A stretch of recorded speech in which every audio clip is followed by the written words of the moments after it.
Hi all, this is Purti Chawla. Welcome back to Leverage IELTS, brought to you by Leverage Edu, your trusted study abroad expert.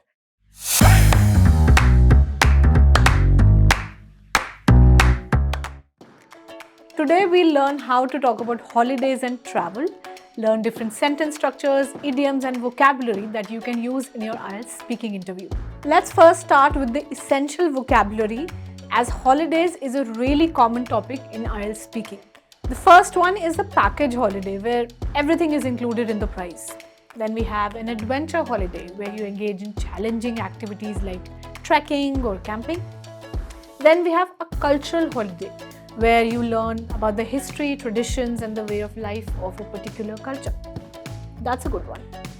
Then we have a city break where you spend a short amount of time exploring a city. We also have a beach holiday where you spend your time relaxing on the beach. A ski holiday could also be a fun idea where you go skiing in the mountains. Alright, let's look at some holiday activities. So this is vocabulary related to holiday activities. So what you do on your holiday that makes it a memorable experience. So here are some common activities. The first one being sightseeing, so where you visit famous tourist attractions and take in the local culture. Then you have relaxing, where you spend your time unwinding and taking a break from your daily routine. After that, you can use the word exploring, where you venture out to discover new places, or you could go trekking, so hiking through the nature or the mountains. Another word that you can use or talk about on another activity is sunbathing, where you can soak up in the sun on a beach or by the pool. You could also go skiing, where you enjoy the snow and ski down the slopes. Surfing is another activity where you ride the waves on a surfboard. And apart from this, you could also have multiple activities like snorkeling or scuba diving, so where you explore the underwater world. Camping and hiking are very two common activities where again you spend time in nature. So be sure to use all of these words when you're talking about holiday. Now let's move on to vocabulary related to holiday accommodation. So where you stay on a holiday can make a big difference in your experience.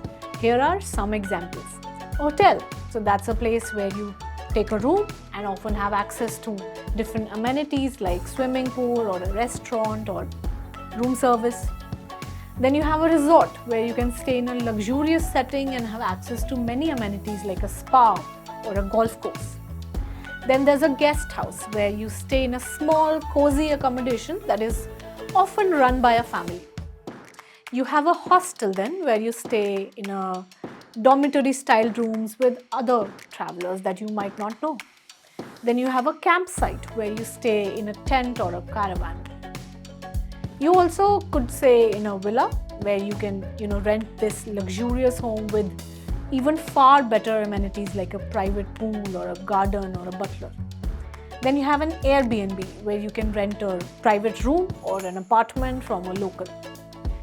There's also something called a backpacker's lodge where you can stay in a basic accommodation that is often more affordable. Okay, let's move on to vocabulary related to holiday transport.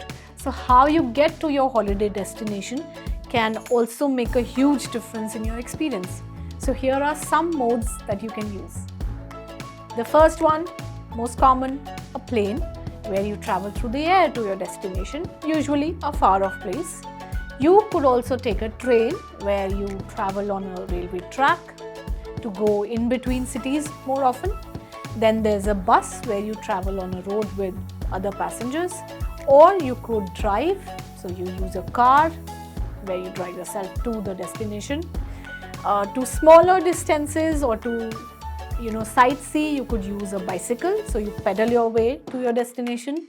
Then there could also be a boat, so where you travel on water. You can also take a cruise ship, so where you travel on a luxurious ship and visit multiple destinations. Alright, now let's move on to vocabulary for talking about holiday destinations.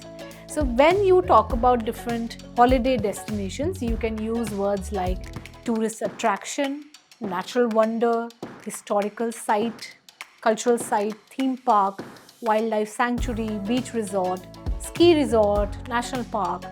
So all of these words will help you describe the places that you have visited or would like to visit. So when it comes to talking about holiday experience, you can use words like unforgettable, memorable, relaxing, enjoyable, exhilarating, cultural, adventurous, restful, or rewarding. These help you express about your holiday experiences. To express your opinions about holidays, you can use phrases like in my opinion, for my experience, it seems to me, I'm convinced, it's my belief, or I feel that. These phrases will help you share your thoughts and ideas about different aspects of holidays.